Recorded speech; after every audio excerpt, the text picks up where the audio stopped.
Dr. Neal Barnard. Dr. Neal Barnard. We're very, very excited about hearing from Dr. Neal Barnard. Dr. Neal Barnard. He is the founder of the Physicians Committee for Responsible Medicine. Let's welcome Dr. Neal Barnard. Neal Barnard, thank you so much for this interview. My pleasure. Thank you for including me. Since you started, veganism's popularity has kind of exploded. What's it been like for you as somebody who's been propelling this movement forward for many decades?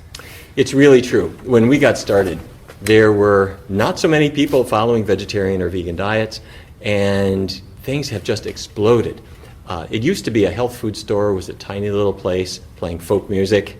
The cashier was named Sunshine. And now if you look at health food stores, they are enormous. They're selling so many products, and people are buying them. There's tremendous interest in it. There are so many books and websites and products, and it's wonderful to see. But perhaps the most important thing, I think, is that the scientific basis for this has also matured. We now know very, very clearly that a plant-based diet really does help weight loss, cholesterol gets better, blood pressure gets better, diabetes gets better, all of these things. And we have a very good base of scientific evidence now that we didn't have maybe a few decades ago. But a few decades ago, we had a lot of scientific data. Do you not think it's the way the data is assimilated that's more of a problem rather than us needing more and more data? You know, we've known for quite a long time that a plant-based diet was better for you. And one could certainly have argued that based on what we knew in the 1950s, people should have already been changing their diet at that point. I think that's really true. But at the same time, what we have been able to do is to really show that, let's say a person has developed diabetes and they start this diet, what's likely to happen to them? Will their blood sugar really fall? And will they really lose weight? And how quickly? And we've been able to nail those things down really quite well. What is especially gratifying is the consistency of evidence. It's not as if some study shows that you gain weight and some study shows that you lose weight. They are remarkably consistent. You put people on a low-fat vegan diet, they lose weight, and it doesn't matter if you do it with healthy young people, really overweight older people, you do it at work, you do it at home, you do it in the hospital, whatever.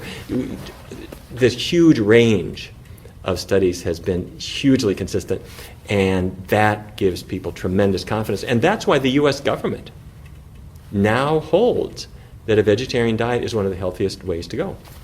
You're suing the US government though, aren't you?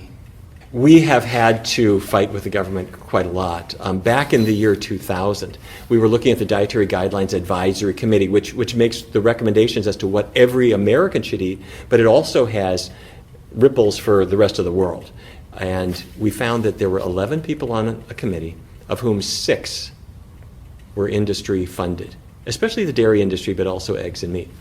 And so we filed a lawsuit against the USDA at that time, simply to say, hey, you're nice people, but you cannot be letting industry dictate what people eat. And we won that lawsuit quite quickly.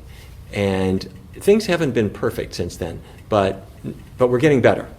And so industry is fighting very hard to influence these guidelines, but the government is getting better at rebuffing them, I have to say. Can you just give us a sense of what it's like to be up against these kind of industries and the animal agricultural industries worth more than oil? There's been wars over oil. What's it like? Have you had a lot of backlash? When we fight against industry, they are bigger than we are. They are bigger than all the health organizations and all the scientists all put together. But that doesn't mean you don't get into this. I'll give you an example. Years ago, the dairy industry said, if you try to lose weight, including dairy in your diet will help you lose more weight than if you just had a low-calorie diet without the dairy. We looked at the data, and the data were quite suspect. And we filed a complaint with the Federal Trade Commission. The dairy industry said, wait a minute, you don't tell us what kind of advertisements we can run. And they fought tooth and nail. But you may not be the most well-moneyed group, but if you're right, that helps. And we won. The Federal Trade Commission, it took them 2 years to decide, but they pulled the plug on these ads. The egg industry went on a very expensive campaign to say cholesterol doesn't matter. The eggs are the biggest source of cholesterol. And they said, oh, no, eat all the cholesterol you want, it won't affect you. And they worked really, really, really hard. There was quite a lot of, I hate to use the word corruption, but money has played a pretty bad role in this. The egg industry gives money to scientists to do studies, and they end up sort of buying their loyalty. It's the definition of corruption. However, the U.S. government, when it was formulating the dietary guidelines, the advisory committee said, let's go along with that. Cholesterol is not really such a big deal. And we showed that on the committee there were 4 people that had economic ties to the egg industry, and they were in charge of this policy. We filed suit. And as this was percolating, the government itself said, wait, cholesterol is a problem. I don't care if it's egg funding or who it's funding. Cholesterol is a problem. You eat cholesterol from eggs, your blood cholesterol rises. And the way it came down was the government said you should eat as little cholesterol as possible. How do you do that? Plant-based diet is as little cholesterol as possible. Plant-based diet has no cholesterol.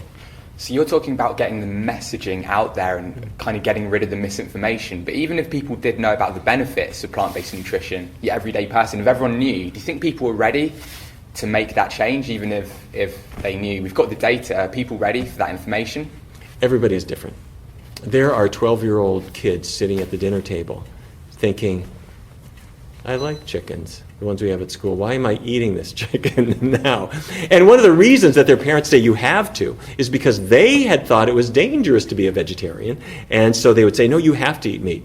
Well, now the parents have a great deal of comfort realizing that the kid who says, hey, Mom, I am not going to eat this meat anymore, that is a future cardiologist. That's the smartest person at the table. So that has been a big change. And there are adults who say, I'm kind of hooked on this stuff, whether it's cheese or meat or whatever, but they get motivated when they're having trouble losing weight, or the doctor's adding more and more pills, or they're having more and more side effects.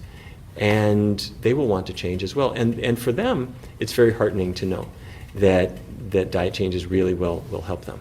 So we've seen an elimination of the negatives and a great accentuation of the positives, the benefits that come from a plant-based diet. I believe veganism's kind of boom in popularity can largely be attributed to increased grassroots participation. You're heading up an organisation that's lobbies on a sort of governmental level. What do you think is going to drive this movement forward more? Grassroots activism or the kind of stuff you do? We have to work at more than one level at the same time.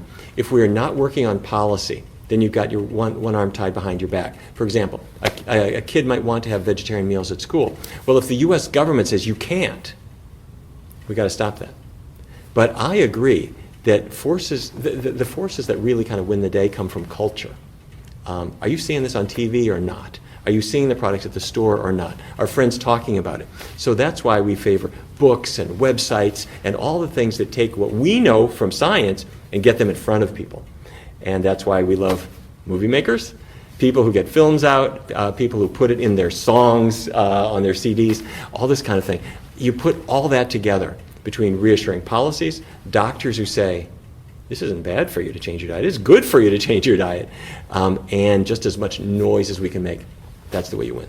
So you're saying the increased popularity of veganism and plant-based nutrition, the knowledge of plant-based nutrition, has largely come in the last few years because of the democratization of information, the age of the internet, that's facilitated this change?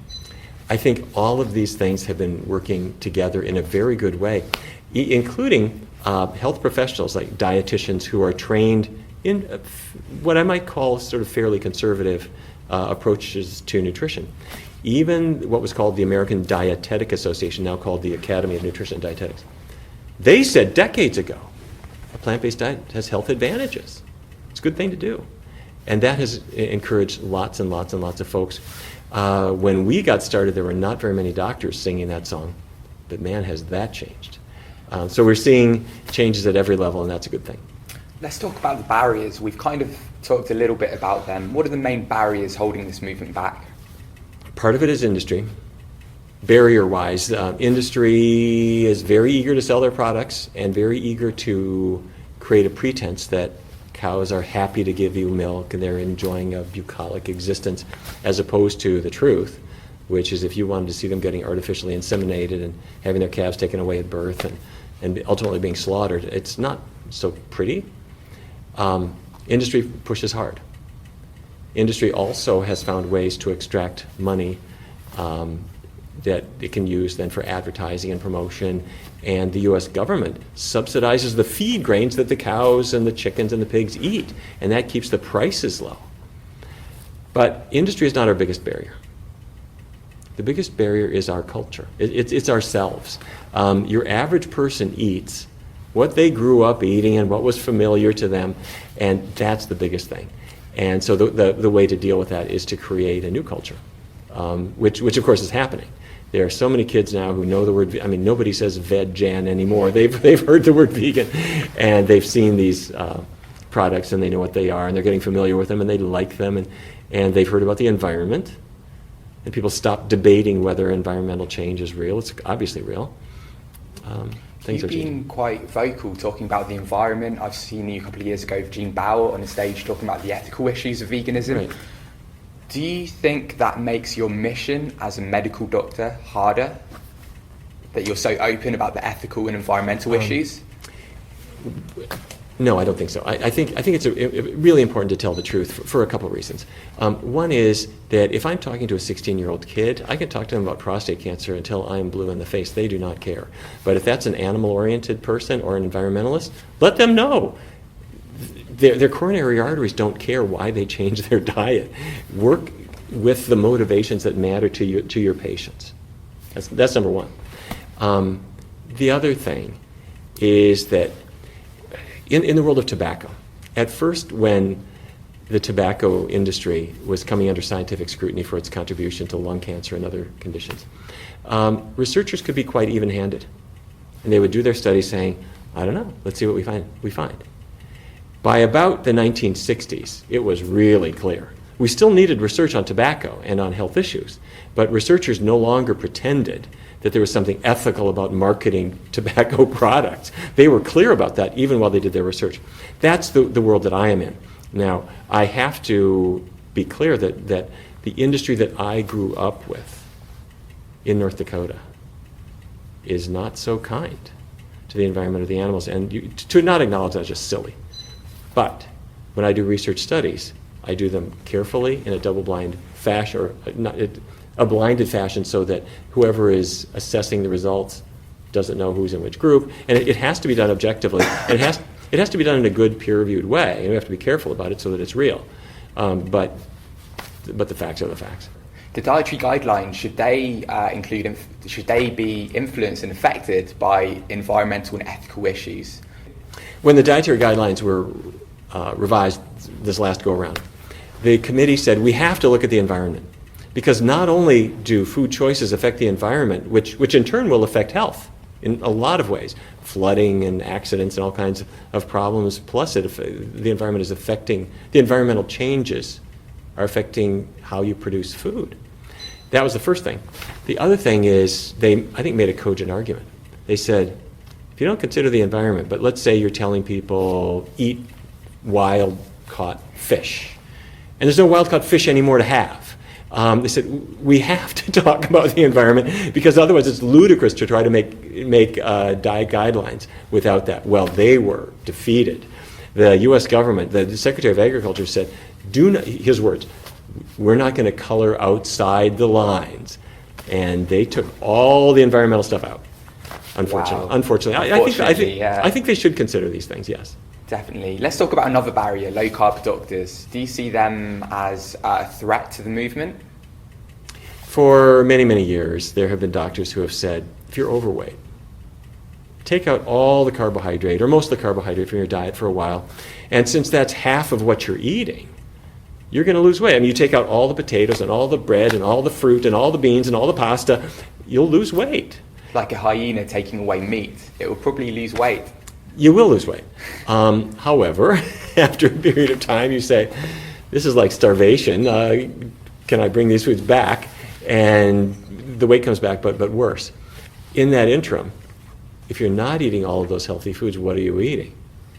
You're eating meat. You're eating heavy cream.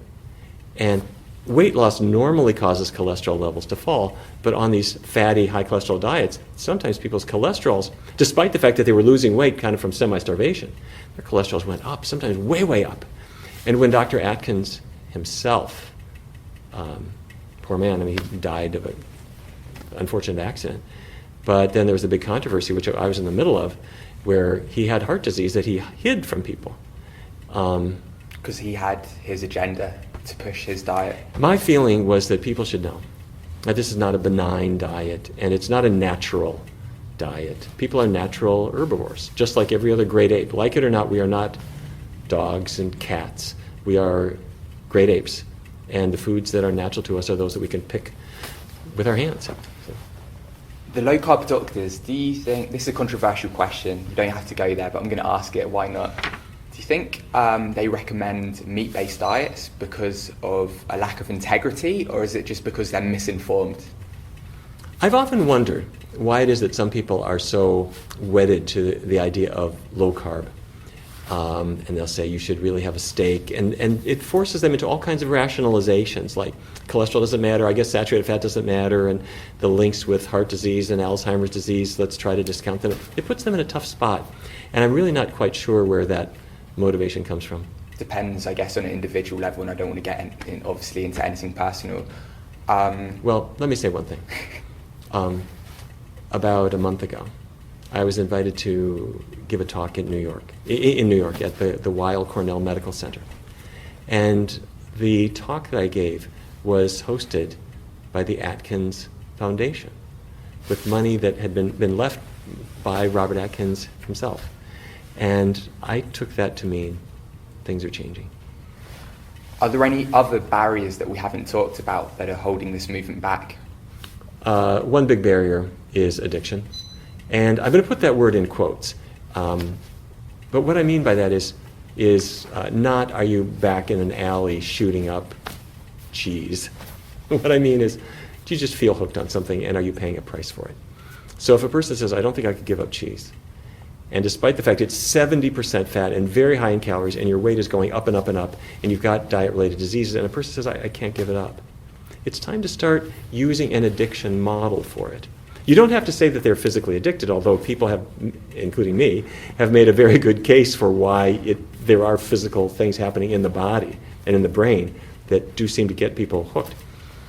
But if you use a model based on addiction treatment, what do? You say, first of all, don't fool around with that stuff. An alcoholic has got to just not drink.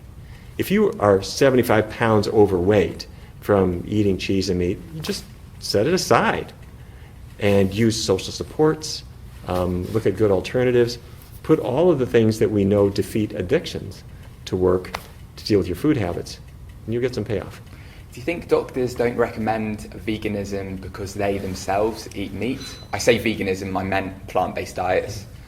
There are a lot of doctors who don't yet promote vegan diets or encourage them, and I think it's because of a lack of familiarity. They didn't grow up with it and they've never tried it. And I hate to say it, they're a little bit like the doctor who is sitting with a smoker, and the smoker can see through the doctor's white coat pocket the outline of cigarettes. That doctor has no credibility. And years ago, other doctors started writing in journals, to be a credible health advocate, you must be a non-smoker. And doctors have quit smoking and just, to a great degree. A doctor who's not a vegan not only isn't very familiar with it and less likely to recommend it, but is likely to maintain myths like it must be hard to do.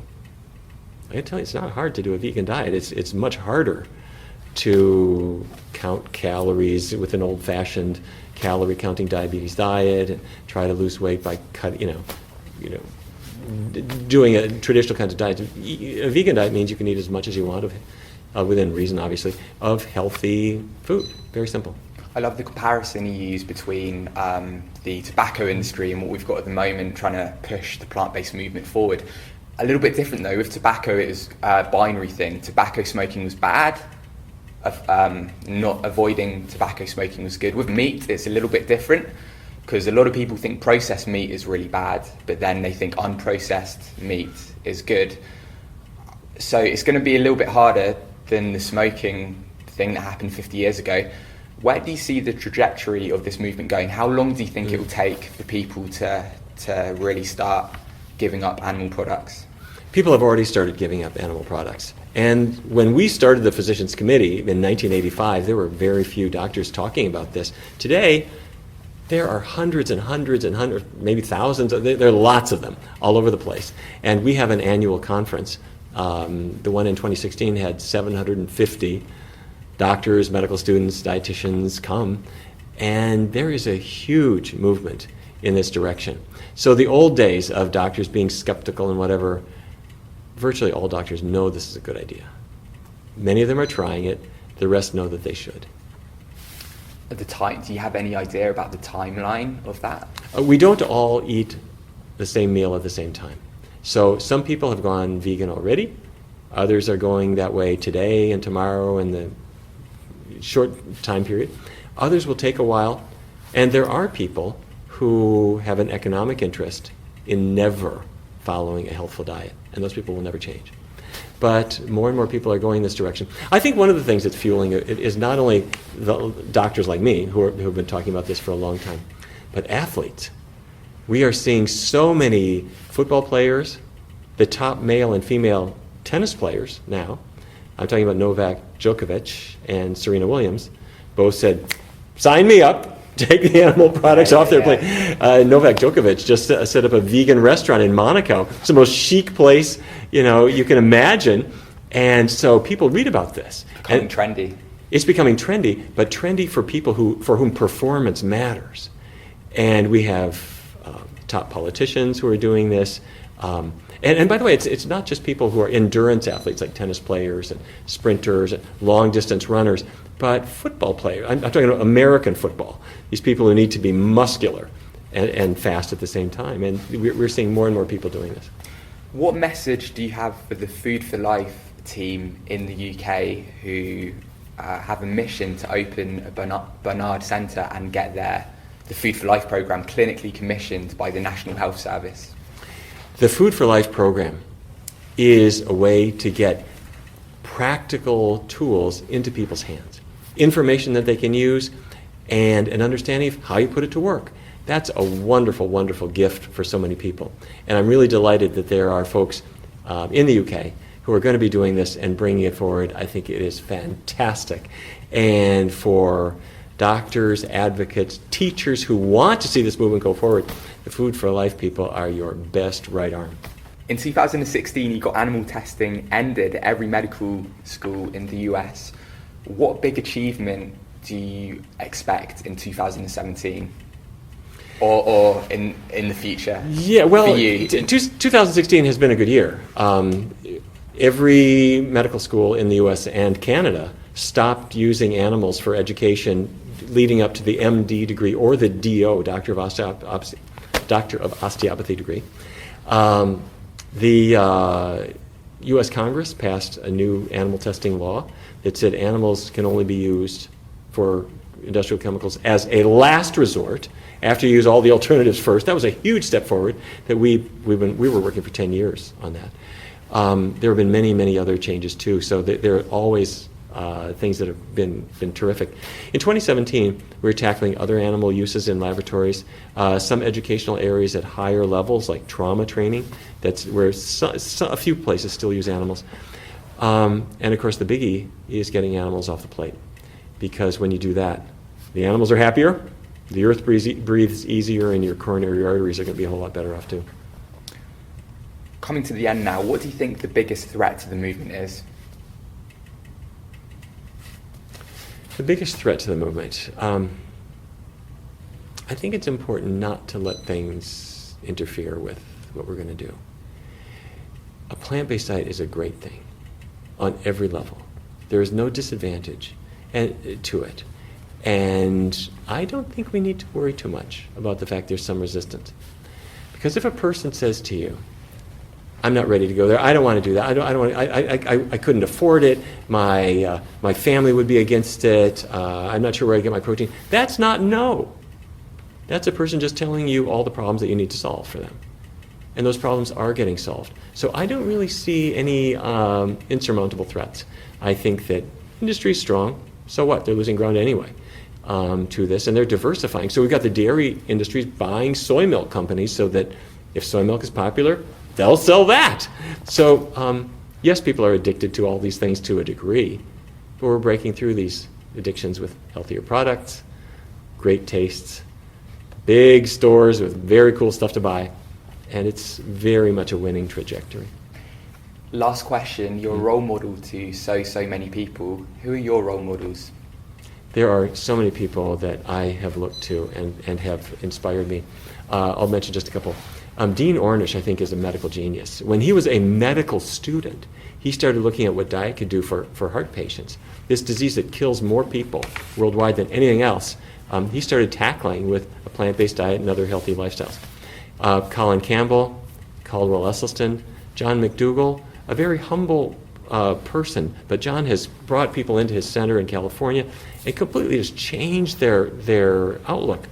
And there are lots of doctors working in their medical centers like Rob Ostfeld and many others who are bringing this diet forward in such a great way.